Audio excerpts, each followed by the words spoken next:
Hi, this is Mark Morrell from ToonBarn, and I'm here at San Diego Comic-Con, and we're talking about MAD, the animated television program. And I'm here with Mark Marek, the producer on the animation side. Hi, Mark. Hi. Nice to meet you. Talking to myself. All right, so how did it feel to kick off San Diego Comic-Con with a 10-15 panel? Oh, it was great. You're right. We did sort of kick off the whole Thursday morning because we were one of the first panels that was on. It was great. We had a lot of great panelists on our table. The energy was great. The crowd was great, but I realized when we were done that the room was teeming. It was full when we started, but when we were done, it was just completely packed. And I thought, wow, that's great. Yeah. And what did you think of the audience's reaction to Doorvolution? Doorvolution. Oh, they loved it. You know, and it is one of those things, as Kevin said, where the title doesn't always sell it like a lot of those titles. I don't know if you were at the panel, but you see Bane and Kate. If you've seen Ben and Kate, it's not around anymore. But when you see those titles, oh, that's hilarious. And then when you say Doorvolution, it needs a little explanation. When Marley explained it, it was pretty funny, you know. And you know, you mentioned how Ben and Kate isn't around anymore, but you guys do try to keep current with a lot of the things that are coming out, and you're able to get that animation together so quick. How do you do it? Well, see, that's the downfall, is we'll have an animation in process, and by the time we finish it, that shows something happened to that show, or an actor has done something, or whatever, and we go, we can't air this, nobody's going to know what it's about. We have to be as current as possible just to be mad. But on the other end, so our production is really tight. But then we're caught, because if we reflect something that's not the reality that week, we're in trouble. On the other hand, because our production, if we went with our animators and our production staff in-house, we're able to make really quick changes. So we can usually adjust to meet a situation, or we'll wait. We'll hold our library a piece and wait till it's the right time, or add to it. It's usually a matter of making adjustments depending on what's going on in pop culture to sort of keep it up to date. So are you guys one of the few houses that are doing everything in-house and not sending it overseas? No, we don't.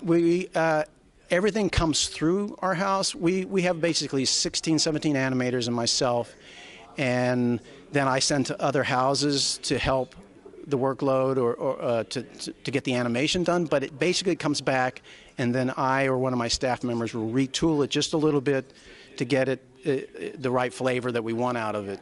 You know, I'll go to a certain studio and animator because of their style or what they offer, but they don't always necessarily offer the right kind of animation pacing that we have, or editing pacing. So we almost have to touch everything that comes through our studio. It will end up on the screen, even if it's from an out-of-state, cross-country studio. I basically go back through it and make sure it's up to snuff for what we need.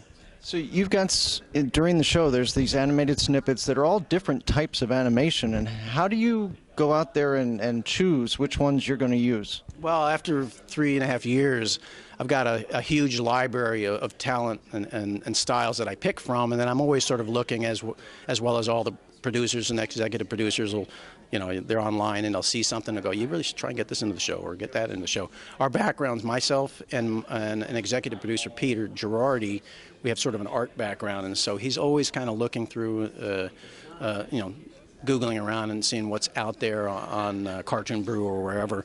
And if he sees something that he really likes, he'll throw it on my desk and say, you should try and get this into MAD. Like this year, I've seen a couple pieces that are very rough-looking animation, paper cutout, handheld, popsicle stick kind of animation.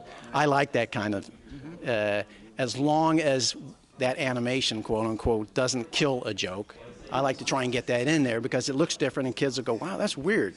Now you want to make sure you don't get in the way of the joke, but it's a challenge of mine to try and like keep introducing new looks so that kids. Because I remember when I was a kid, I'd be astounded, maybe a little scared of something when I saw it, but then if I remember it, I feel like I've you know, served a purpose visually for the kids rather than just like cranking out the same old thing, same old thing. Right. And another thing I think they do well on MAD is the transitions. Okay, how do you say I'm going from this scene to this animation to this scene and make it all flow somehow? That's an editing skill.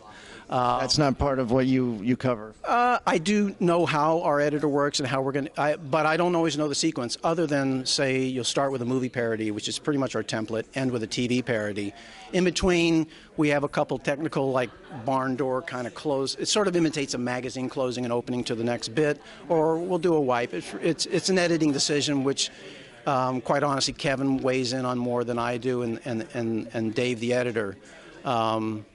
Visually as well as audio and overlapping the sound, so that I think a lot of it also, you don't want certain pieces to follow other pieces. They temperamentally may be too different, but it is an editing decision.